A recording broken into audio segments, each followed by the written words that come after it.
stuff. He's mad you noticed. It's like a criminal telling a jury he's sorry he robbed 25 banks when he's just sorry he got caught on the 26th. Because this isn't some spontaneous crisis. It's a man-made disaster like Chernobyl or Fox and Friends.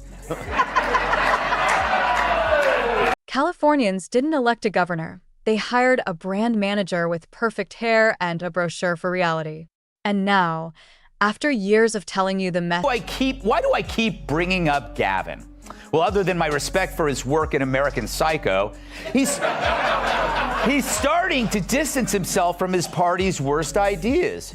Newsom, a guy who hates fossil fuels but could still bring down the price of gas by wringing out his hair, once proclaimed that his state would be a sanctuary to all who seek it. Then people actually on your sidewalks was compassion in action. He suddenly calls it unacceptable. That's the pivot. That's the headline. On Monday, Gavin Newsom urged cities to ban the homeless encampments from sidewalks. Not only has Gavin Newsom received $700,000 from PG&E in just the last couple of years, some of this money came from direct contributions and other donations to his wife's gender justice films. Yeah. So they've donated $2.5 million just to Newsom's gubernatorial campaign since the year 2000. And Newsom has been giving PG&E every single rate hike indirectly via California Public Utilities Commission. And get this, every single commissioner has been appointed by him or his predecessor, Jerry Brown. Just to show you how PG&E has got the most from their donations. The sidewalks, parks, and public spaces, as if the guy who opened the door is now shocked the party spilled into the street. You clicked because you felt that whiplash in your gut, because the same voice that glam-framed the crisis is trying to narrate the cleanup. Took common sense as his high ground. Right. There's no place outside of it. That's right. And so they're stuck in this horrible, horrible place, much like you, Jamie, and your life. You know, as California falls apart, it must remind you somewhat of your own personal life. Yeah. Sometimes I look at footage of California and I go, oh, look how much better it is than my life. Here's why that matters right now. It's not just a policy reversal. It's the clearest confession yet that the model state was a movie set. Tonight, we're pulling the camera back. We're going to rewind the promises, run the receipts, and then jump ahead to the part that should make every voter sit up straight. The part where this performance scales. California Governor Gavin Newsom is now calling his city's homeless encampments unacceptable, which is odd since he's the guy who, made them acceptable, turning sidewalks into red carpet events for drug addicts, thieves, and unemployed CNN anchors. On Monday, he urged cities to ban the camps from sidewalks, parks, and other public areas. So after years of denying the problem, he's now pretending to fix it, which is like putting on a condom as you're leaving a whorehouse. Nationwide. Along the way, keep your eye on 3 threads I'm going to tug until they snap. The French Laundry moment that told you everything about the rules in California, the promise factory that kept stamping slogans while streets turned into encampments, and the presidential daydreams humming underneath all of it. If you've ever felt gaslit by a grin, stay with me. Let's start where the veneer is already. Conflate order with authoritarianism, you get chaos and destruction. So if restoring order is evil, then the Dems are now the party of disorder. Turns out the only system they had was wokeism, and it rotted any basic principles the party had to begin with, which is why, like Gavin himself, they're left looking at 2028's hopes going up in flames. And this time, no one is going to help them put it out. Cracking. The sudden moral clarity about the tents. Newsom didn't discover those encampments this week any more than San Francisco discovered Market Street yesterday. Sidewalks didn't become campgrounds by meteor strike. This was engineered. Policies that blurred order with cruelty until enforcing basic rules sounded like authoritarianism. The expectation sold to generous people was simple. If we stop criminalizing poverty, we'll see human dignity restored. The reality parked in front of storefronts with blue tarps and open-air drug markets. The reality left parents walking kids around needles to reach a library that stopped feeling safe. The reality emptied small shops one by one until for lease signs outnumbered lunch menus. And now, the same governor who told you compassion meant tolerating dysfunction wants to push the eject button and act like he parachuted in to fix someone else's mess. Hold that contradiction in your mind, because it's not a one-off. It's a template. Here's the punchline that isn't funny. When you confuse order with oppression, you get chaos masquerading as kindness. The party that once knew how to operate a city started worshiping vibes. Wokeism, the brand language, replaced the operating manual and the fundamentals rotted. You can hear the gears grinding in the newest euphemisms, reimagining, reframing, putting a new lens on that. A smashed storefront isn't a crime spike, it's a complex societal challenge. A tent blocking a school crosswalk isn't a public safety failure, it's an opportunity for outreach. And if you dare to say out loud that the emperor is wrapped in a $300 barber fade and not much else, you're told you're cruel. That inversion, expectations versus reality, became state policy. Now I said we'd run receipts. Remember the promises about homelessness, the big-ticket commitments, the pledge that the richest state in the richest nation would fix the disgrace? The numbers were mouth-watering and headline-ready. The outcomes? Not so much. When progress didn't arrive, the blame traveled. It traveled to mayors, to counties, to courts, to anyone who owned the problem for a 24-hour news cycle. Everyone except the guy with the microphone and the mansion. And then, this week, a headline pivot. Ban the encampments. Click. Swivel. Pose. If you're feeling a little dizzy, it's not you. Let's elevate the camera and pan out to the second best point, because it sets the stage for the best one. California's decline wasn't just visible, it was cinematic. Smash and grabs didn't need exaggeration. They came with surveillance footage and store managers crying on local news. Carjackings crept into the vocabulary like rideshare.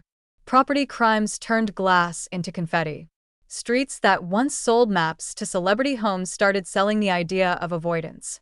Meanwhile, taxes floated upward like helium balloons, and the people paying them, entrepreneurs, shop owners, middle-class families, started looking at U-Hauls the way kids look at ice cream trucks. Texas, Florida, Arizona, anywhere that didn't treat survival as a misdemeanor and success as a sin. That's the context. Here's the application. When your social contract says, we'll take more of your money and give you less of the basics, safety, cleanliness, schooling that works, people cash out. And the framing? California wasn't just failing. It was advertising failure with a glossy filter and daring the nation to call it beautiful. Now the strongest point, the one that crystallized the entire story in a single dinner reservation. You know it already. French Laundry.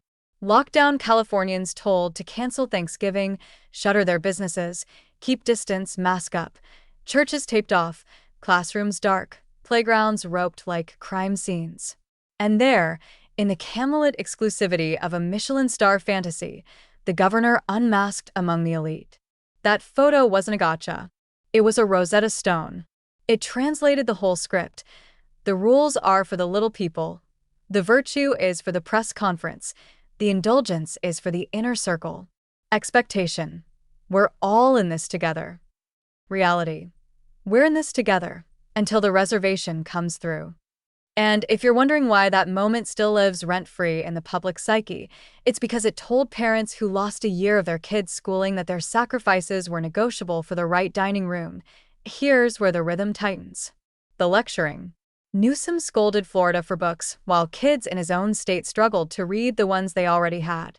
He wagged a finger at Texas on morality, while sidewalks at home turned into fentanyl-streaked memorials for lives the state couldn't rescue or even reliably treat. He proclaimed sanctuary with the flourish of a savior, and then acted surprised when people arrived to claim the sanctuary. Expectation. The West Coast will model enlightened leadership. Reality. It modeled a high-production disclaimer. Results may vary. We need to talk about the courts, because the pivot this week came tied to a gambit, hoping the conservative Supreme Court will let California sweep away encampments that previous policy effectively greenlit. That's not strategy. That's a boomerang.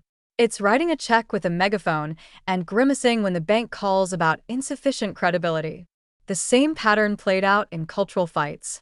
When national polling began to show overwhelming skepticism around minors and gender transitions, a California bill that would have tilted custody disputes toward the affirming parent hit the veto pen, with a legalistic explanation that it was unnecessary, already covered, move along. Expectation. Bold moral clarity. Reality. A focus group in a mirror that lets follow the money and the mood. In boardrooms behind sleek glass and in cul-de-sacs behind chain-link fences, people started saying the same thing. It's not worth it anymore. Some were billionaires stepping over human waste downtown on their way to tasting menus. Others were plumbers who couldn't afford the permits the state required to do the work the state hadn't done. Some were tech founders, eyes on the burn rate, whispering about Austin. Others were cafe owners who counted their windows as a line item. Application. The middle squeeze is out first. Framing. You can't be the national model while your residents vote with gas pedals. But what makes all of this more than an expose is the quiet soundtrack underneath, the 2028 soundtrack. You can hear it between the lines of every magazine profile and every carefully lit press avail. Presidential ambition. The pitch writes itself, a handsome reformer who saw the light, who learned, who can scale innovation to the national stage. The expectation. The actor becomes a statesman. The reality, we just lived. The actor stayed an actor while the set caught fire. And if California was the lab, the rest of America should be asking a very basic question. Do you want to be the next experiment? Let's circle back to the comedy, because it's doing heavy lifting here. Greg Gutfeld didn't need a drum or a desk slam. He needed a mug and a smirk. He didn't rage, he revealed. He put California on the stand and let the exhibit speak. A city where businesses bolt plywood every evening like armor. A state where compassion became a get-out-of-accountability card. A governor whose hair could lower gas prices if you wrung it out, because even the jokes write themselves when the script is this on the nose. That's why the audience laughed. Not because the exaggeration was big, but because the truth was bigger than polite words could carry. Watch the cadence. This is what Gutfeld did, and it's what the story demands. Short line. Jab. Longer run with detail. Call back to the French Laundry. Open loop. Wait for the national pitch. Another jab. The outdoorsman euphemism for people sleeping on grates. Then we cache the loops. The order versus authoritarianism trick is how cities die. The reimagining vocabulary is how institutions absolve themselves while they decline.